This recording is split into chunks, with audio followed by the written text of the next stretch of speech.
Coba bayangin deh, sebuah pertandingan final futsal yang super penting, tapi kemenangannya mungkin udah diramal ratusan tahun yang lalu.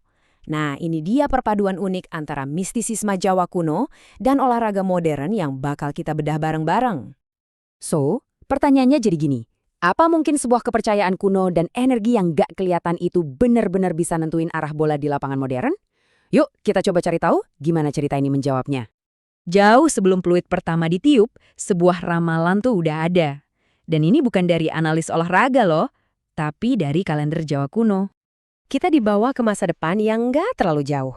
Pertandingan gede, lawannya tangguh. Tapi yang bikin cerita ini beda itu bukan lawannya, melainkan hari pertandingannya.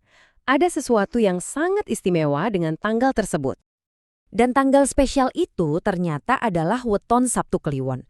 Dalam kepercayaan Jawa, ini bukan sekedar hari biasa. Ini tuh momen di mana energi alam semesta, katanya, lagi ada di puncaknya, jadi sangat kuat dan berpengaruh. Dan energinya ini bukan energi sembarangan loh. Menurut kepercayaan, hari ini tuh memancarkan semangat juang yang membara, keteguhan hati, dan kejernihan pikiran buat nyusun strategi. Wah, kedengarannya kayak resep jitu buat jadi juara ya kan? Jadi, ini bukan soal sihir, tapi lebih ke vibrasi kemenangan. Idenya adalah energi hari itu bakal nyambung sama tim yang punya tekad dan fokus paling kuat. Artinya, ramalan ini nggak akan kejadian gitu aja tanpa keyakinan dari para pemainnya sendiri.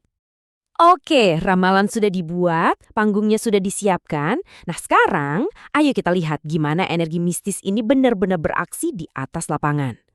Ini dia ringkasan dari drama yang terjadi. Pertandingannya tuh naik turun banget emosinya, dari unggul di awal sampai dapat tekanan di menit-menit akhir. Mari kita lihat momen-momen kuncinya. Coba deh bayangin suasananya. Para pemain ini nggak cuma ngerasain dukungan dari supporter yang luar biasa, tapi di cerita ini, mereka tuh seolah-olah menyatu dengan energi hari itu. Mereka main dengan kepercayaan diri yang tinggi banget sejak awal. Nah, ini kerennya. Energi tadi tuh langsung kelihatan di lapangan. Bukan cuma lari kencang, tapi mainnya pinter. Tekanan terus-terusan, operan 1-2 yang cepat, dan diakhiri dengan penyelesaian yang cantik banget. Stadion langsung pecah. Tapi Iran nggak nyerah gitu aja. Mereka berhasil cetak gol kedua di menit-menit akhir, bikin seisi stadion nahan napas. Tapi pertahanan Indonesia tetap kokoh. Skor akhir 3-2, sebuah kemenangan yang diraih dengan perjuangan yang luar biasa. Nah, pas peluit akhir dibunyiin, perayaan kemenangan ini rasanya lebih dari sekedar dapat 3 poin. Ada makna yang lebih dalam. Jadi, ini bukan lagi soal menang atau kalah. Ini jadi momen kebanggaan bersama. Ada perasaan kalau kemenangan ini tuh puncak dari sesuatu yang lebih besar. Sebuah perpaduan antara usaha keras dan takdir. Terus, apa sih resep kemenangannya? Tentu ada persiapan matang, kerja keras, sama strategi jitu. Tapi cerita ini nambahin satu bumbu rahasia. Dukungan magis dari energi Sabtu Kliwon. Oke, terus apa nih yang bisa kita lihat dari gabungan unik antara cerita rakyat dan futsal modern ini? Nah, di sini kita sampai ke intinya. Jadi kita ngelihat kemenangan ini gimana? Apakah ini takdir yang dibantu sama energi spiritual atau murni karena skill, strategi, dan kerja keras para pemain di lapangan? Dan ini dia poin utamanya. Cerita ini tuh nggak nyuruh kita milih salah satu. Sebaliknya, cerita ini nunjukin betapa indahnya ketika tradisi dan kepercayaan lokal itu nggak hilang, malah bisa ngasih warna dan makna yang lebih dalam buat semangat kita terhadap olahraga.